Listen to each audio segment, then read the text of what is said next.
Boa noite a todos. É uma imensa alegria estar novamente nessa casa de oração. Primeiramente agradeço a casa pelo convite, pela oportunidade de estar aqui com vocês hoje, podendo compartilhar reflexões e conhecimentos. E o tema hoje da palestra é família. E eu acredito que todos nós que estamos aqui hoje queremos conviver bem em família. Sim ou não? Sim, né? Queremos ser felizes na nossa família. E o que acontece, gente? Quando a gente pensa nisso, pensa em viver bem em família, conviver na nossa família, muitas vezes vem à nossa mente comercial de margarina. Já pararam para pensar como é que é? 7 horas da manhã, todo mundo reunido em volta da mesa, sorridente, alegre, cortês um com o outro, solícito, fora que tá todo mundo arrumadinho, não é assim? Aí a gente olha, o que a gente acaba fazendo, gente? A gente acaba tendendo a projetar isso como um modelo ideal de família feliz. E aí eu olho para minha família e faço o quê? Levo literalmente um choque. Porque a minha família não tem nada a ver com isso. A minha família há conflitos, a minha família há disparidades, há dificuldades, né? Então a gente começa a pensar assim, puxa vida, nasci na família errada. Só pode ser, porque a minha família não tem nada a ver comigo. Quantos de nós já não pensou nisso? Quantos de nós às vezes diz assim, porque eu queria que a minha mãe fosse a mãe da minha amiga. Ou a gente olha para o marido da vizinha e pensa assim, que homem! E às vezes a vizinha está olhando para o meu marido e pensando exatamente a mesma coisa. Então, gente, vamos pensar, sabe aquele almoço de domingo? Todo mundo reunido. É marido, é filho, é a sogra, né? O sogro, os irmãos, a cunhada, todo mundo ali falando. E eu pensando assim, gente, né? Não pode ser. Tô na família errada. Essa família não tem nada a ver comigo. Desculpa ser um pouquinho mal educada, mas nós estamos exatamente na família que nós merecemos. Ninguém tá ali caminhando na calçada, tropeça no meio-fio e puf, entra naquela família. Tudo foi muito bem pensado, muito bem elaborado para eu estar na família que eu vim hoje. Todos os aspectos vitais que eu preciso trabalhar nessa encarnação, eu encontro na minha família. Então eu trouxe para vocês, lá do livro Vida e Sexo, que é um livro psicografado pelo nosso querido Chico Xavier, ditado pelo Espírito Emmanuel, que era o mentor espiritual dele. Lá no capítulo 2, intitulado Família, olha o que o Emmanuel vai dizer. Temos, desta forma, no Instituto Doméstico, uma organização de origem divina, em cujo seio encontramos os instrumentos necessários ao nosso próprio aprimoramento para a edificação do mundo melhor. Então, olha só, é uma organização de origem divina. Foi tudo muito bem pensado, muito bem organizado, elaborado para eu estar aqui, nessa família que cada um de nós está. E ele diz mais, que em cujo seio encontramos os instrumentos necessários ao nosso próprio aprimoramento. Então, todos os aspectos vitais, tudo aquilo que realmente me predispus a crescer, a me melhorar nessa encarnação, é justamente na família que eu encontro. Então, a gente já começa a perceber a oportunidade que a família é para nós. Então, assim, antes da gente conversar um pouquinho sobre isso, a gente tem que parar para pensar o seguinte, nós todos aqui somos espíritas. Temos a consciência que a nossa principal missão como espíritas é ir e pregar a palavra divina, é semear. Somos todos trabalhadores da última hora. Aí eu trouxe, lá no livro Pão Nosso, também é do Chico, ditado pelo Emmanuel, lá no item 117, título Em Família. Olha o que o Emmanuel vai falar. Olha, na verdade é uma pergunta. Como seremos benfeitores de 100 ou 1000 pessoas se ainda não aprendemos a servir 5 ou 10 criaturas? Então, gente, como é que a gente vai querer ajudar? Porque fora da caridade não há salvação. A gente tem que ir pregar, mas onde é que a gente aprende isso? É na nossa família, que é o núcleo, é a célula da sociedade. E ele diz mais, ele diz assim, ó, é impossível auxiliar o mundo quando ainda não conseguimos ser úteis nem mesmo a uma casa pequena, aquela em que a vontade do Pai nos situou a título precário. Então é justamente na família que eu aprendo o amor, para daí sim lançar fora. Então a gente vai conversar um pouquinho sobre isso hoje, mas antes a gente precisa entender alguns conceitos. E o primeiro conceito desse é homem físico e homem espiritual. Porque muitas vezes, quando a gente olha para uma determinada pessoa, nós tendemos a achar que aquela pessoa é a personalidade com a qual eu me relaciono hoje. Então, por exemplo, eu olho para o meu pai, digamos assim, e eu digo assim, o meu pai é o José, ele tem X anos de idade e tem a profissão tal. Só que a gente muitas vezes esquece, gente, que o meu pai, assim como eu e assim como todos nós, somos espíritos imortais, somos espíritos milenares. Já tivemos várias encarnações.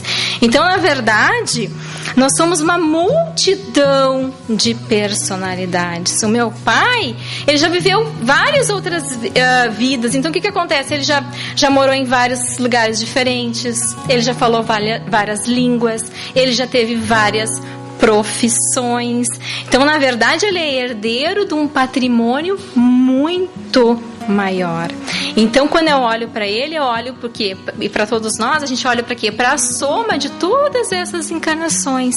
E a gente vai trazendo, então, hoje a nossa melhor versão, a gente vai trazendo todas as nossas tendências, tanto as nossas virtudes quanto os nossos vícios. E graças a Deus nós temos a dádiva do esquecimento. Então, quando a gente olha para alguém, a memória intelectual a gente não tem de se lembrar dela, do passado, daquela pessoa.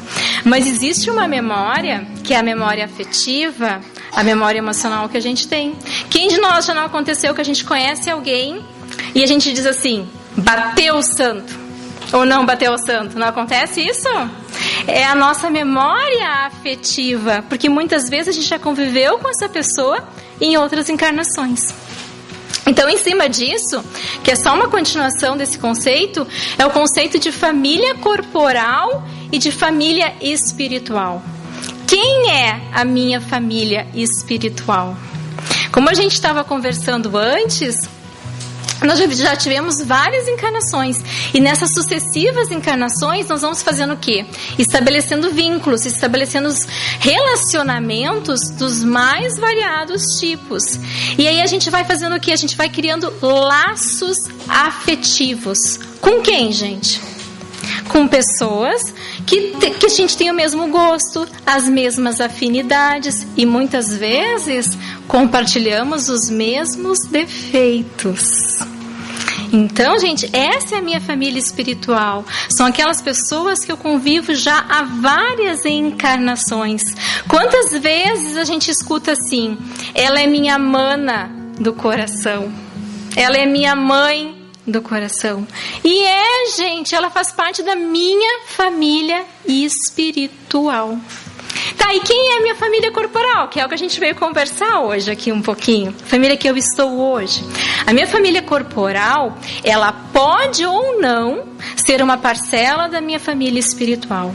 Mas muitas vezes dentro da minha família corporal, eu convivo com pessoas com as quais eu preciso resgatar débitos. Porque, gente, a lei de Deus é a lei do amor. Todos nós aqui precisamos aprender a nos amarmos. Então, às vezes, dentro de uma mesma família, nós convivemos com pessoas que a gente precisa resgatar esses débitos. Então, muitas vezes, são provas e expiações para nós. Entendido isso? Então, assim, ó, a gente entendeu tudo isso, né? Entendemos que que a família que a gente está hoje é uma organização de origem divina, que todos nós precisamos, é ali que a gente encontra todos os aspectos vitais que a gente precisa trabalhar nessa encarnação.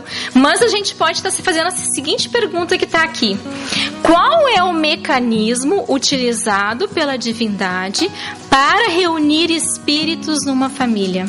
Qual é o mecanismo que utiliza para nós estarmos hoje nessa família que nós estamos, no mesmo teto? E não só isso, meu marido, a minha sogra, o meu cunhado.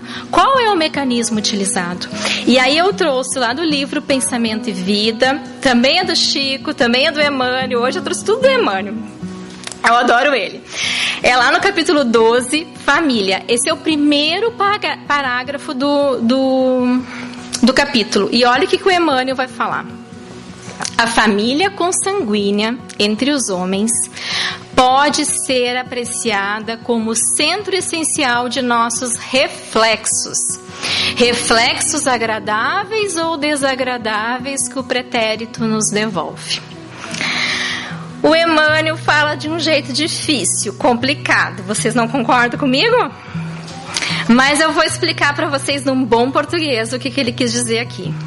Vamos pensar que cada integrante da minha família, a minha cunhada, minha sogra, os meus filhos, o meu marido, é um grande telão. Vamos imaginar um grande telão? E quando eu olho para esse telão reflete um pouquinho de quem eu sou. Peraí, Sandra, tu tá me dizendo que aquela pessoa que a gente estava lá no início da palestra falando que não tinha nada a ver comigo, tu tá dizendo que ele é um pouquinho de quem eu sou? É exatamente isso, mas não sou eu que tô falando, é o Emmanuel. Qualquer coisa é com ele, tá? Que vocês têm que conversar. Tá bom. Gente, em outras palavras, o que o Emmanuel tá dizendo? O que faz a gente se unir na mesma família é a nossa mente. É o nosso padrão vibratório. É aquilo que a gente pensa, aquilo que a gente sente. Quais são os meus desejos? Qual é a minha visão de mundo? É isso que faz nós nos unirmos em família. E o que vai acontecendo, gente? A gente vai nos refletindo uns nos outros. Por isso que há o conflito. Porque a gente começa a olhar no outro aquilo que a gente é e ainda não parou para prestar atenção. E aí, nesse momento, a gente começa a se olhar. Começa a fazer aquela famosa reforma íntima e fazer todas as transformações que a gente precisa fazer para gerar novos reflexos. Então, eu gosto de brincar que o mecanismo que é utilizado na família pela espiritualidade é a mesma utilizada na homeopatia. Qual é o mecanismo da homeopatia? Semelhante, cura, semelhante. Então o que a gente faz, gente? A gente não toma aquelas gotinhas de tanto em tanto tempo que é da própria doença, a gente toma. E aí, semelhante, cura, semelhante. O que é a família? Doses diárias, convivendo com pessoas iguais a mim. E aí, o que vai fazer? Semelhante, cura, semelhante. Eu gosto de dizer que a família é como se fosse academia de ginástica. Como assim? Na academia de ginástica não tem o personal training? Tem ou não tem? Tem. E o que ele faz? Ele não ajuda a gente a fortalecer os nossos músculos? Ajuda, né? E na nossa família, gente? Cada integrante da nossa família ajuda a gente a fortalecer algo que a gente precisa. Então, por exemplo, quem aqui não tem aquele parente difícil? Sabe aquele parente que a gente tem que fazer assim, ó? Respirar fundo? Quem não tem? E aí, o que esse parente está nos ajudando a fortalecer dentro de nós? A paciência. A tolerância, a compaixão, exatamente isso. Cada integrante da nossa família vai ajudar nós a fortalecer algo que eu preciso trabalhar dentro de mim. Então, muitas vezes a gente diz assim, por que Deus colocou essa pessoa na minha família? Muitas vezes, quando a gente estava lá na espiritualidade, a gente disse, por favor, tu bota aquela pessoa perto de mim. Por quê, gente? Porque é aquela pessoa que vai ajudar a fortalecer dentro de mim algo que eu preciso. É uma virtude que eu preciso trabalhar. Todos os aspectos vitais que eu preciso trabalhar nessa encarnação, eu encontro dentro da minha família. Ok, então vamos conversar um pouquinho então sobre casamentos, sobre relacionamentos, mas antes eu quero conversar com vocês sobre 2 perguntinhas que está lá no Livro dos Espíritos. A primeira pergunta é a 913. Allan Kardec ele pergunta para os espíritos o seguinte, que dentre os nossos vícios, qual é o mais radical? O que é isso, gente? Qual é a raiz de todos os nossos outros vícios? E o que os espíritos respondem? Que é o egoísmo. O eu. Tudo pra mim.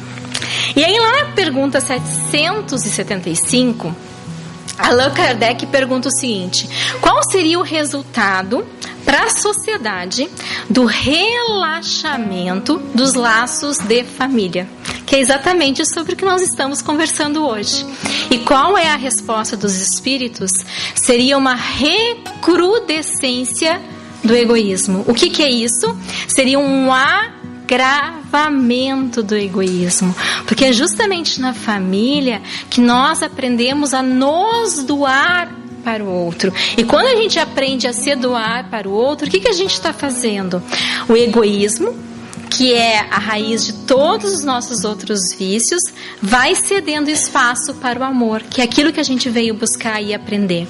Então, um exemplo: mãe e filha. Vamos parar para pensar como é que é? Como é que a filha faz? Ô mãe, onde é que tá isso? Ô mãe, onde é que tá aquilo? E é mãe. Não é assim que acontece ou só lá no CAI que acontece isso? Aqui também acontece isso? Eu tenho uma amiga minha que ela diz assim, que se ela ganhasse R$1 por cada mãe que a filha dela fala, ela ia estar milionária. Gente, o que essa mãe tá fazendo? Ela não tá se doando para a filha dela? Quando a filha chama? Sim ou não? Sim. E quando a gente está se doando, o que a gente está fazendo? Quando a gente está se doando para cada familiar nosso, o que nós estamos fazendo? O egoísmo, raiz de todos os nossos vícios, vai cedendo espaço para o amor.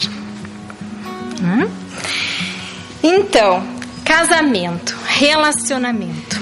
Quando a gente pensa em casamento, a gente tem que pensar na constituição disso. Como é que isso acontece? Não é quando 2 pessoas se conhecem e se gostam? E têm afinidades? E aí, gente, o que acontece? Quando 2 pessoas se conhecem, até chegar no casamento, existem fases até chegar lá. E o que eu enxergo é que muitas vezes nós estamos pulando essas fases. E talvez seja por isso que está havendo tanto divórcios ultimamente.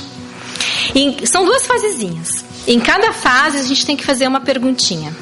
A primeira fase é a fase do namoro. E qual é a pergunta que eu faço na fase do namoro? Eu amo essa pessoa? Se eu amo essa pessoa, eu vou continuar com ela. Aí vai passar o tempo e vai chegar a segunda fase, que é a fase do noivado. E aí, gente, nessa fase, a perguntinha é um pouquinho diferente. A gente vai perguntar assim, ok, eu amo essa pessoa. E além de amar essa pessoa, eu a suporto? Como assim, Sandra? Sim, gente, suportar no sentido de compreender essa pessoa. Porque o que acontece? Todos nós temos virtudes, qualidades, mas nós também temos vícios. E quando a gente casa com alguém, a gente casa com a integralidade desta pessoa. Então, assim, eu não sei se acontece isso aqui, mas a gente escuta assim, ele é assim, ela é assim. Quando casar, vai mudar. Vai mudar, gente? Não, né? Às vezes até piora. Então, assim, ó, só vai ser perfeito esse casamento e a pessoa ser perfeita quando eu for anjo e a pessoa que eu casar também vai ser anjo. Eu não sou anjo. Tem algum anjo escondido aqui na plateia e eu não tô sabendo? Tem? Não, é? Então, gente, vai haver conflito. As pessoas são diferentes. A gente vai casar com essa integralidade dessa pessoa. E aí tem uma frase que eu gosto bastante. Ela não é espírita, mas eu trouxe para compartilhar com vocês porque eu acho que ela resume bem isso. Relacionamento não é essa coisa colorida onde tudo se encaixa de forma perfeita. O nome disso é Lego. É ou não é? Então, gente, casamento tem altos e baixos. É óbvio que vai haver conflitos. Se a gente acabou de ver antes que o meu parceiro, ele reflete aquilo que eu sou, nós vamos nos espelhando. Como é que não vai haver conflito, gente? É óbvio que vai haver conflito.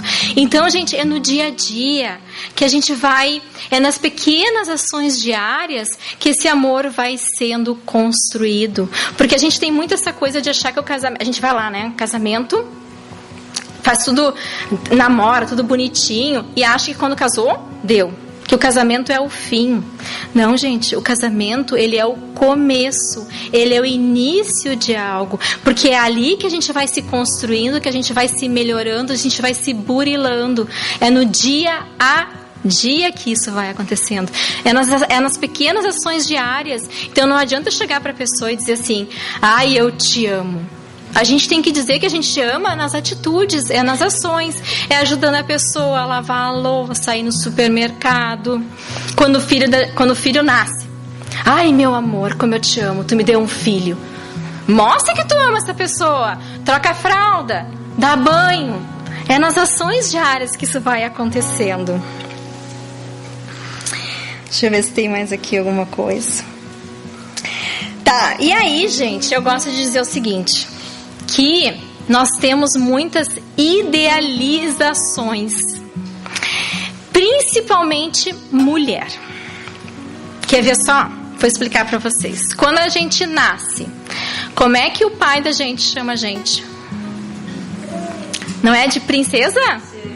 A princesinha do papai. Aí eu passo, né? Ah, eu sou a princesinha. Cresço, viro adulta. Se eu era a princesinha, agora eu virei a princesa. Com quem que eu quero casar, gente? Príncipe. Com o príncipe, é lógico. Então é o seguinte, eu quero que a mulherada aqui me ajude, mas os homens podem ajudar também, a dar as características de um príncipe. Eu vou dar a primeira, que eu acho que é importante um príncipe ter. Ele precisa ser fiel. O que mais um príncipe precisa ser? Me ajuda aí, gente. Gina, por favor. Romântico. O que mais? Gentil. Vamos lá, gente. Cavalheiro. Bonito, eu sempre digo. Vocês já viram um príncipe feio? Eu nunca vi. O que mais? Charmoso. Os homens não querem ajudar? Inteligente, rico. Eu gosto de brincar que eles deviam ser médiums também, né? Porque daí eles olham pra nós, eles já sabem o que estão pensando. Porque a dificuldade que o homem tem de entender o que a gente pensa. É ou não é verdade? Mulherada, concorda comigo? Concorda? Agora eu vou perguntar pra vocês. Quantos homens eu preciso reunir para dar um príncipe, gente? Quantos? Muitos, né? Por que eu tô conversando isso com vocês, gente? Por que acontece? A gente tem essa coisa do conto de fadas. E viveram felizes para sempre. Aí eu olho pro meu relacionamento e digo assim, o meu relacionamento de felizes, viveram felizes para sempre, não tem nada. As nossas idealizações.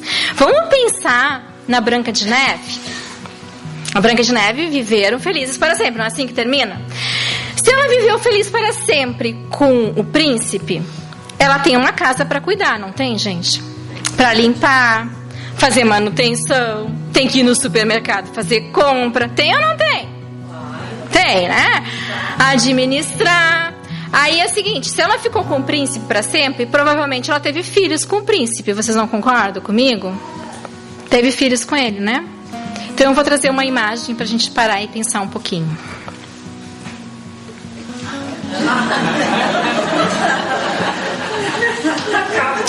E daí, gente, as nossas idealizações. Muitas vezes nós temos o príncipe, nós temos a princesa dentro de casa e achamos que não temos. Vamos pensar um pouquinho sobre isso. Eu gosto de conversar um pouquinho também sobre uma frase do André Luiz. Quem é o André Luiz? O André Luiz, ele é um autor espiritual, tá? Ele escreveu vários livros, todos psicografados pelo Chico. O principal livro, mas o mais conhecido é O Nosso Lar, que virou filme. Ele tem uma frase que ele diz o seguinte, que nós temos que tratar os nossos familiares como se fosse visita. Então vamos pensar o seguinte, quando a gente estava falando antes ali, ó, de namoro, de época de namoro, como é que a gente chama o nosso parceiro, não é? O amorzinho, o docinho, né? Aí de amor vira amor, né? Amor pra cá, amor pra lá. Aí faz jantinha, luz de vela. A gente pega e bota assim camisolinha toda arrumadinha, assim ou não? Né? A fase, eu digo, é a fase da campanha, né? Aí casou, camisola virou camiseta de propaganda eleitoral. Não é assim que funciona? É. Aí casou, não existe mais amorzinho pra cá, amor pra lá. Aí a gente olha pra pessoa e diz assim, pega aquilo ali pra mim. É ou não é? Ou diz assim, vai cortar grama, vai isso. O respeito acabou. Aí a gente, não, então tá. Vou pedir com educação. Eu digo, amorzinho, pega ali um copinho d'água pra mim. Vou lá pegar, né? Que copo eu vou pegar, gente? Aquele copo de extrato de tomate? Aquele de requeijão? Ou eu vou pegar o meu melhor copo que eu tenho para servir água pro meu marido, pros meus filhos, para minha esposa? Trate seus familiares como se fossem visitas. Dá para pensar, né? Gentileza é tudo, né? Gentileza gera gentileza.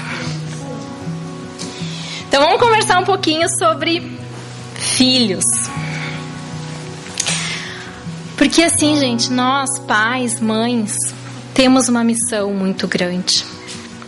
Um dever muito grande para com os nossos filhos, que é de aproximar esse Espírito de Deus, de Jesus, e ajudar ele a não fracassar aonde ele já fracassou em outras encarnações. Porque quando a gente olha aquele bebê frágil, a gente muitas vezes esquece que ele é um espírito milenar como a gente. E que ele já fracassou muito, ele já errou muito. E ele encarnou justamente com qual objetivo? De não fracassar novamente, onde ele já fracassou. E nós temos a missão de ajudar esse espírito. Então, por isso a importância de, desde cedo, nós ir olhando as suas tendências, tanto as positivas quanto as negativas. Então, desde cedo olhar, o meu filho é agressivo, o meu filho é mentiroso, o meu filho tem problemas com relações financeiras, e assim por diante. Eu penso muito, quando eu penso sobre isso, a gente não sabe onde é que nossos filhos fracassaram, né? Isso é uma coisa que a gente vai analisando, a gente vai olhando e vai ajudando. Eu penso muito em meninas. Vocês já pararam para pensar, as meninas agora, elas vão lá, ai mãe, pinta minha unha. Ai, deixa eu passar batonzinho. E às vezes a gente até acha legal. Ai, ela tá me imitando. Gente, vocês já pararam para pensar que essa minha filha, essa minha sobrinha, essa minha neta, ela pode ter fracassado justamente na vaidade, em outra encarnação? E eu ali pintando as unhas dela, eu tô ajudando ela, tô influenciando ela a fracassar novamente onde ela já fracassou. Então a gente tem que pensar um pouquinho sobre isso. Trago como reflexão, né? Não sou dona da verdade. Aí eu trouxe essa imagem que eu achei ela bem legal. Olha ali, são duas mães, cada um com seus filhos. Uma está mexendo no celular e o filho também. E a outra está mexendo no livro e o filho também. E aí a mãe que está com o celular pergunta para a outra mãe que está com o livro: como consegue que seu filho leia um livro? E aí, gente? Como? Dando exemplo. É através do exemplo. Porque muitas vezes nós escutamos o quê? Que o exemplo é uma das melhores formas de se educar. E eu venho dizer para vocês que isso é mentira. Isso é um equívoco, gente. Por quê? Porque não é uma das melhores. É a única forma que nós temos de educar os nossos filhos. Então a gente pode se perguntar assim: como eu quero que o meu filho me trate quando eu for um idoso? É muito simples. É só olhar como eu trato hoje os meus pais. Eu trato eles com respeito? Eu ligo para eles? Eu faço almoço de domingo com eles? Porque meus filhos vão me tratar exatamente igual. Como eu sou no trânsito? Estou lá andando e meu filho está atrás. Eu passo o sinal vermelho? Alguém me dá uma cortada, eu abaixo o vidro e falo aquele palavrão? Porque o meu filho é um futuro motorista. E eu estou ensinando tudo a ele. Então a gente tem que começar a prestar atenção como a gente é no dia a dia. Eu sou uma pessoa educada? Eu sou uma pessoa bem-humorada, que sorrio, que falo bem dos outros, que estou lá na fila do supermercado e eu cumprimento o caixa, dou bom dia, boa tarde? Como é que eu sou? Porque para eu educar um filho, eu preciso me auto-educar. Por isso a importância de todos nós estarmos aqui hoje numa casa espírita, assistindo uma palestra, porque é aqui que a gente vai se auto-educando nos grupos de estudo da casa. Que dias são? Tem todos os dias, olha que bacana, até sábado. Porque é aí que tá, a gente vai se educando para poder educar os nossos filhos. Então como é que eu sou? Gente, eu oro? Eu faço evangelho do lar? A gente tem que se questionar sobre isso, porque é assim que a gente vai educando os nossos filhos. E aí, o ano passado, essa palestra ela é mais antiguinha, quando eu estava montando ela, foi bem na época do Congresso Espírita que teve em novembro. E aí nessa época, está se falando muito dentro do meio espírita, como unir as casas espíritas. E aí perguntaram para um dos palestrantes, que é o Sérgio Lopes, que ele inclusive é gaúcho, ele é psiquiatra. Para quem que eles vão perguntar? Perguntaram justamente para o psiquiatra, como é que a gente faz para unir as casas espíritas. E eu achei muito legal a resposta dele, porque ele disse assim: para a gente aprender a unir as casas espíritas, a gente primeiro precisa aprender a se unir em família. Não é o que a gente está conversando até agora? E aí o que eu quero compartilhar com vocês, ele disse assim: como? Como fazer isso? Aí ele falou: com as nossas crianças. Vamos pegar a geração nova. Fazendo o quê, gente? Contando histórias. Então eu até trouxe essas imagens e até trouxe o livro aqui, que eu peguei ali agora na livraria, que é da coleção Conte Mais, assim como que é da Fergus, assim como tem vários outros livros que contam historinhas. E nessas historinhas, elas têm um fundo de verdade. E a criança, ela acaba indo discernindo do que é certo e do que é errado. Daí, depois no futuro, numa outra situação, ela vai se lembrar da história. É muito fácil da gente entender isso. Quando o palestrante vem aqui e ele conta uma história, ele dá um exemplo, a gente não fixa melhor? Sim ou não? Sim, né? É exatamente com as crianças é a mesma coisa. Então, olha que legal, que nem esse livro aqui, ó, super simples de ler. O Biscoitão Redondo. Olha o que ele trabalha. Na história, que coisa esquisita, o personagem Joãozinho apresenta dificuldades na utilização dos hábitos de higiene e cuidados básicos com o corpo, até que ele teve um sonho muito esquisito que o ajudou a mudar de atitude. Então, cada livrinho tem uma historinha, tem um fundinho de verdade. E quando eu estou contando histórias para o meu filho, o que mais eu estou fazendo com ele, gente? O que vocês acham? Eu não estou convivendo com o meu filho? Sim ou não? Claro, sim. Gente, a única forma de criarmos laços afetivos, relações sólidas na nossa vida, o único recurso que nós temos, a gente tem apenas um recurso para criar relações sólidas, não só com filhos, com qualquer pessoa, com nosso marido, com os nossos amigos. O único recurso se chama tempo. E aí a gente tem que fazer essa pergunta: como nós estamos utilizando o nosso tempo? E aí, gente, né? Porque porque assim, ó, é através das nossas relações que a gente vai criando vínculos, que nós vamos estabelecendo vínculos e estabelecendo pontes. Uma vez eu escutei um palestrante falar e me chocou muito a história. Um pai fez uma viagem de 4 horas com o filho dele, um adolescente, de carro, e eles não trocaram sequer uma palavra. E aí o pai foi comentar isso, que ele estava muito triste. E aí perguntaram para ele: mas quando ele era criança, vocês conversavam? Vocês brincavam? Aí ele disse: não, eu não tinha tempo. Eu estava trabalhando para dar o melhor para o meu filho. E aí, gente, o que a gente pode pensar sobre isso? Porque assim, ó, a gente precisa entender que é justamente isso que vai criando, que vai estabelecendo esses vínculos. Deixa eu só pegar aqui. Então, assim, o que eu queria conversar com vocês que foge um pouquinho da palestra, mas que eu acho que é super importante, ainda mais que a gente acabou de sair agora do Setembro Amarelo, da prevenção à vida, que nunca teve tantos suicídios entre adolescentes como agora.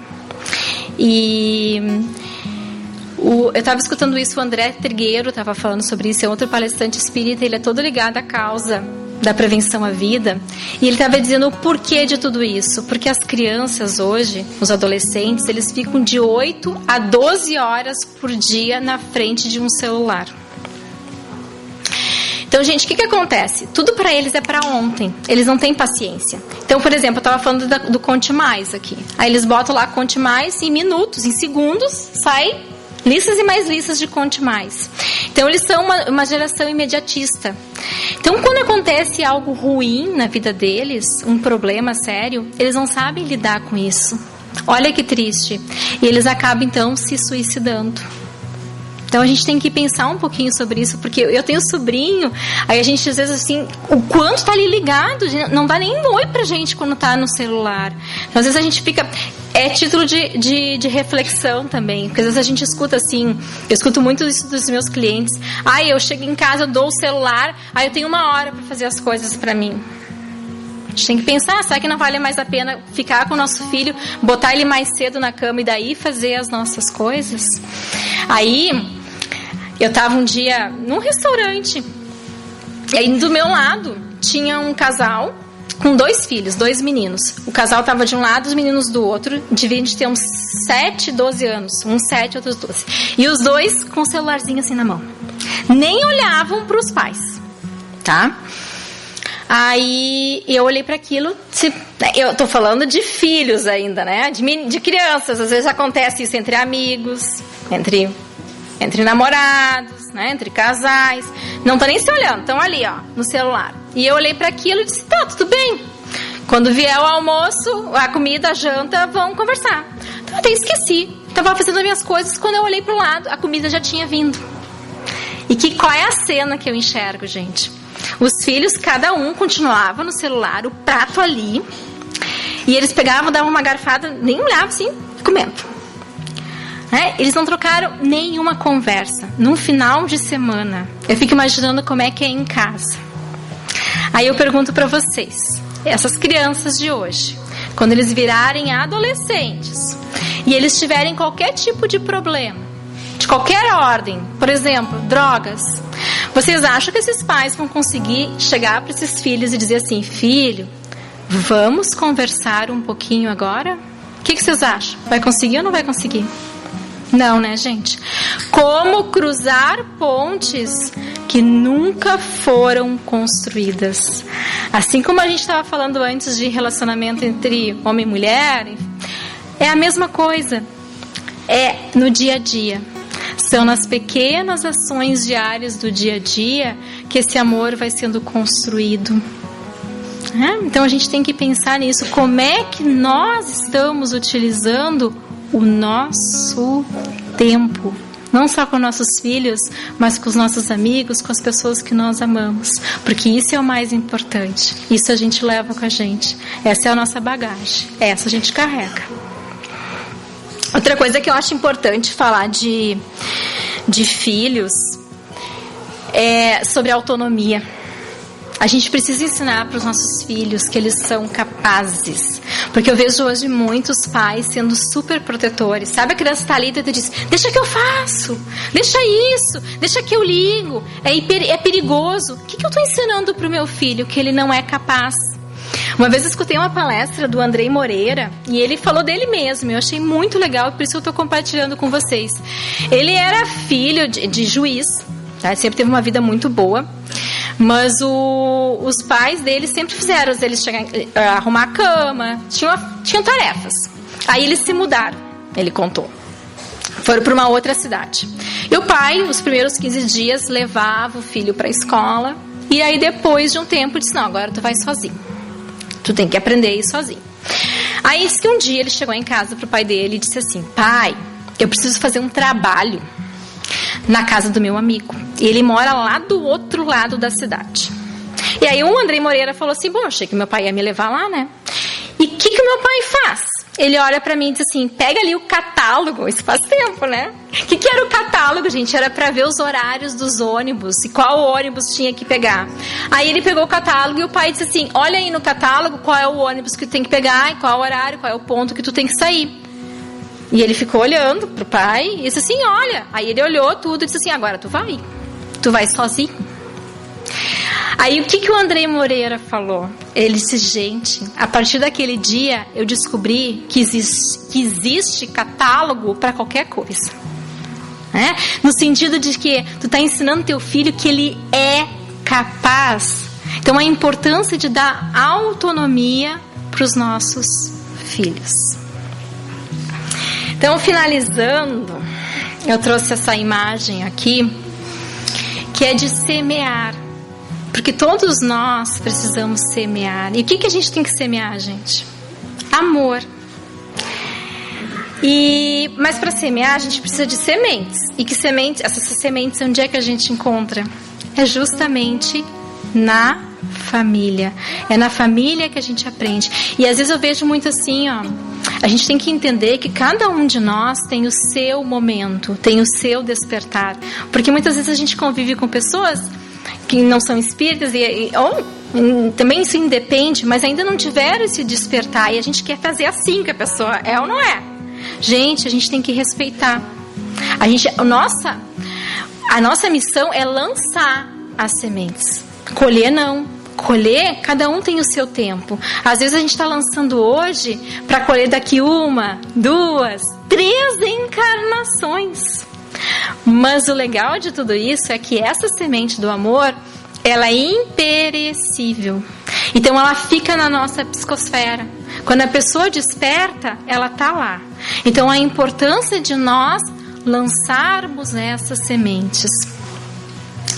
E aí, assim, antes eu até esqueci de comentar, porque o Emmanuel, quando ele falava lá no Pensamento e Vida, qual é a receita do Evangelho da Família? Ele diz que é muito trabalho, é muito sacrifício, é muita paciência e muita humildade.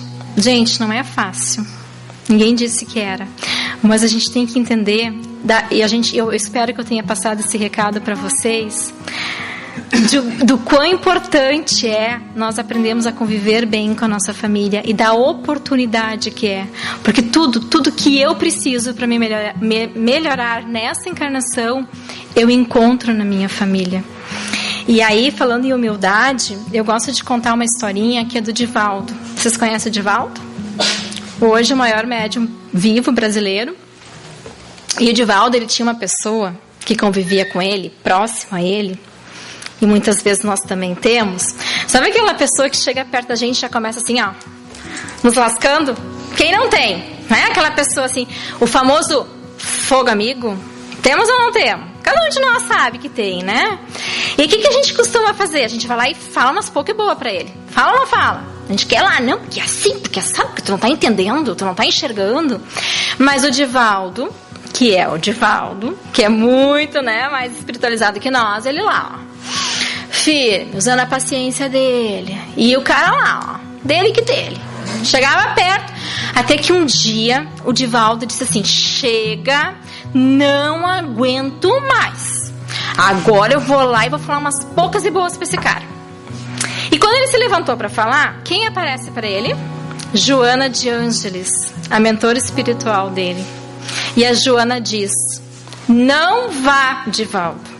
E o Divaldo olha e diz assim, puxa vida, Joana, tu tá vendo há quanto tempo ele tá ali, ó. Eu não aguento mais, eu vou lá e vou falar um monte de coisa pra ele. E o que a Joana diz? Divaldo, se as tuas atitudes não foram capazes de convencê-lo, não serão as tuas palavras. Gente, é no dia a dia. É nas pequenas ações diárias que esse amor vai sendo construído. É através das nossas atitudes. Então vamos aproveitar essa bela oportunidade que nós temos com a nossa família. Essa é a mensagem da noite de hoje. Muito obrigada e muita paz nos nossos corações.